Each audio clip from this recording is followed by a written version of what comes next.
In the previous lecture, we studied the presence of hubs. On the one hand, this is an interesting phenomenon. On the other hand, some of the hubs are responsible for a surprisingly large fraction of all the classification errors. These hubs are called bad hubs. In order to understand bad hubs, first we have to define the concept of good and bad nearest neighbors.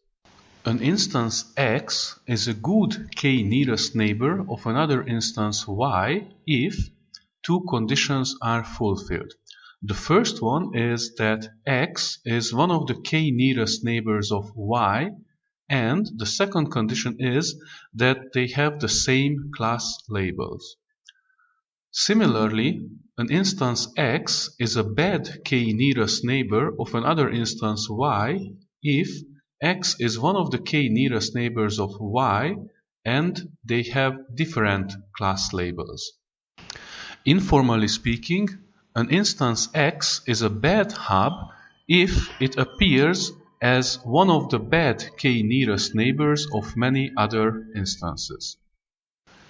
In the example in the bottom of this slide, instance 6 can be considered as a bad hub because instance 6 appears as nearest neighbor of two other instances 7 and 9, and the class labels of these two other instances are different from the class label of instance 6.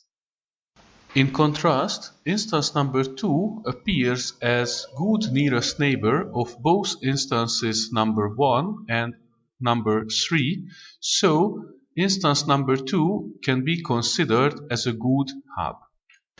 Until now, we said that an instance is a bad hub if it appears as bad nearest neighbor of many other instances. However, this informal definition is rather vague and somewhat subjective.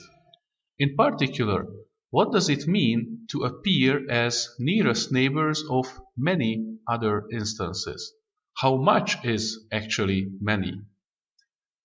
In case of a real dataset, if an instance appears as nearest neighbor of 5 other instances, would you consider it as many or not? So would you consider this instance as a hub at all, or you would just consider it as a normal instance? This is of course somewhat subjective, and therefore from now on we will count how many times each instance appears as bad nearest neighbors of other instances. This is what we will denote by BNKX. This means how many times instance X appears as one of the bad k nearest neighbors of other instances. Similarly, we will use GNKX in order to denote how many times instance X appears as one of the good k nearest neighbors of other instances. Additionally, for some of the hubness-aware classifiers, we will use the notation NKCX, which denotes how many times instance X appears as one of the k nearest neighbors of other instances that belong to class C. In the bottom of this slide, you can see the values of these previously defined quantities for the instances of our running example. In this example, we use C1 to denote the class of circles and C2 denotes the class of rectangles.